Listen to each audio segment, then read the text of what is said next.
Halo sobat semua, jumpa lagi dengan Denbagose Channel. Bagaimana kabar sobat semua? Sebelum kita mulai cerita ini, ayo silakan subscribe, like, komen, share dan nyalakan loncengnya untuk mendapatkan notifikasi terbaru ketika Mimin upload videonya. Bab 852. Sebenarnya apakah kamu pernah ke sana? Thomaskin tertawa 2 kali, dan tidak mengatakan apa-apa. Sesama traveler yang lain sangat, aku juga selalu ingin pergi ke Maladewa, Kakwu. Bagaimana dengan Madai? Apa yang bisa menyenangkan? Yohanes Wu berkata dengan sombong, yang terpenting adalah pemandangannya indah, pulau, hanya untuk bersantai dan istirahat. Aku mendapat perahu nelayan di Madai, pergi memancing di laut, dan menangkap 2 ekor ikan pibal. Aku tidak tahu apakah kalian sudah makan ikan belang-belang. Itu adalah ciri khas Maladewa, dan hanya bagian laut itu yang mempunyai ikan belang-belang. Setelah mengatakan ini, tiba-tiba Thomaskin mencibir. Yohanes Wu mengerutkan kening, ada sedikit ketidakpuasan dengan reaksi Thomaskin. Apa yang kamu tertawakan? Kamu belum pernah ke sana juga. Thomaskin mencibir, bukan masalah pernah ke sana atau tidak, tetapi harus memiliki akal sehat.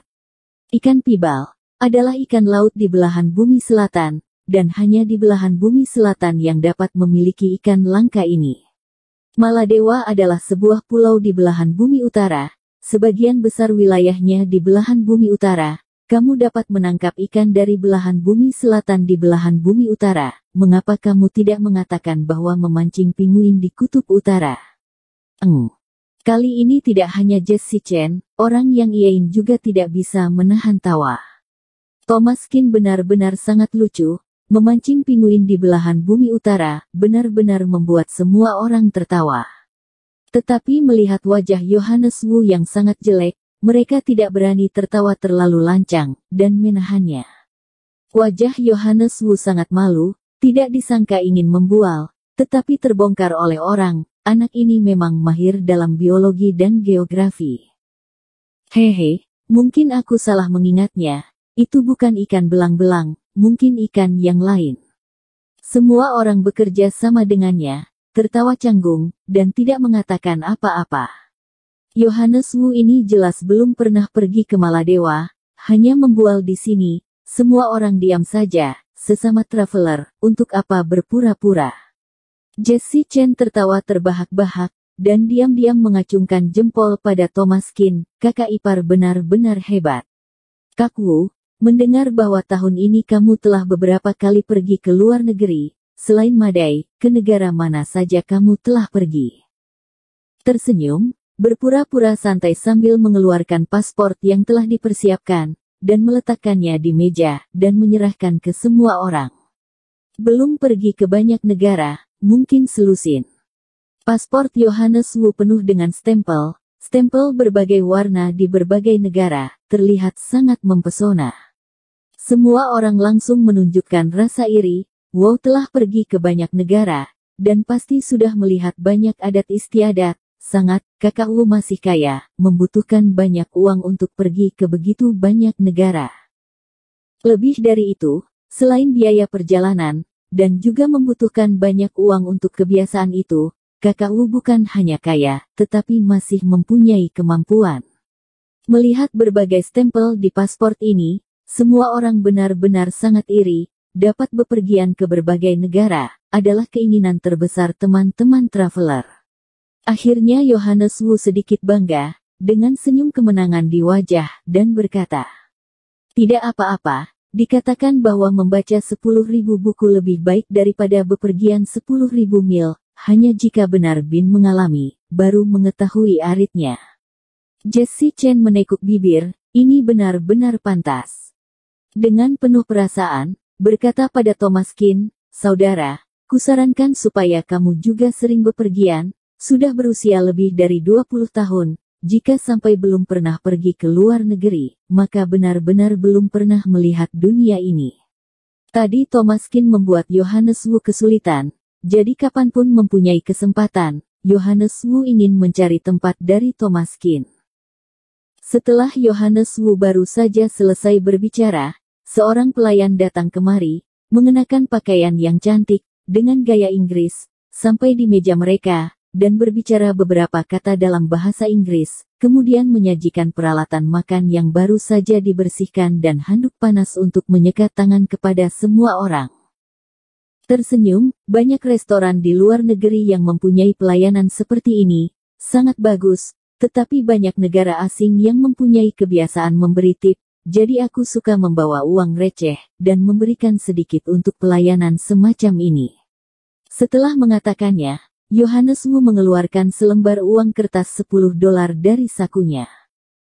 Di banyak negara, uang tip $1 sudah cukup. Ada pelanggan yang murah hati akan memberikan $5, dan Yohanes Wu memberikan $10 karena untuk berpura-pura di depan semua orang. $10 diletakkan ke dalam gerobak makanan pelayan. Tiba-tiba, wajah pelayan berubah, mengerutkan kening, dan memandang dengan ekspresi tidak senang, dan tidak berbicara, lalu mendorong gerobak dan pergi. Semua orang tertegun sejenak, dan kebingungan. Pelayan ini terlalu tidak sopan, masih bersikap begini setelah diberi tip. Dan tidak mengucapkan terima iya, $10 juga 70 atau 80 yuan, terlalu cuek. Gaya negara mana tempat duduk kita, komplain pada mereka.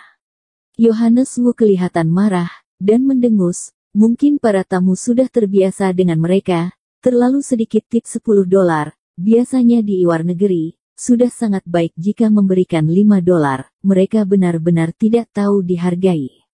Thomaskin menggelengkan kepala mendengar penjelasannya, dan tidak bisa berkata apa-apa. Yohanes Wu mengerutkan kening, dan bertanya, untuk apa kamu menggelengkan kepala, menurutmu dia tidak bermasalah? Yohanes Wu kelihatan sinis, memandang Thomaskin dengan bercanda, dia telah pergi ke banyak negara, dan mempunyai pemahaman yang baik tentang kebiasaan. Thomaskin mengetahui apa.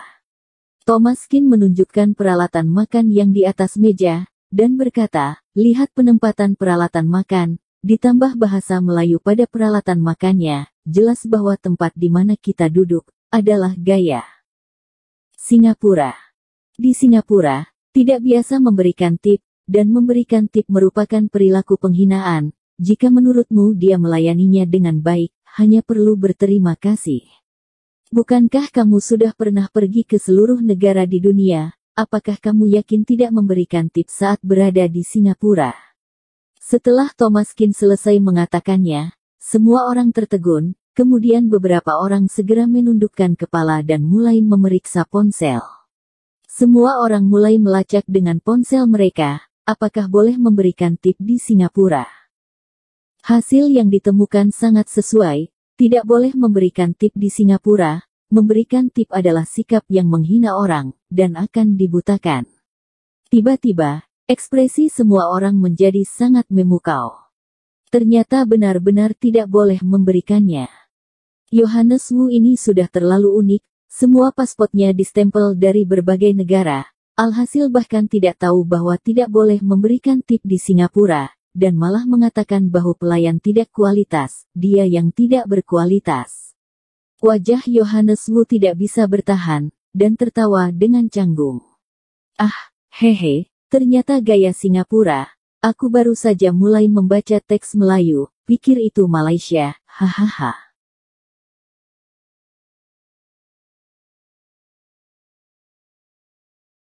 Bersambung. Terima kasih kepada kalian yang telah menonton video ini. Jangan lupa tekan tombol subscribe-nya dan nyalakan notifikasinya untuk mendapatkan video-video seru lainnya dari channel Denbagose.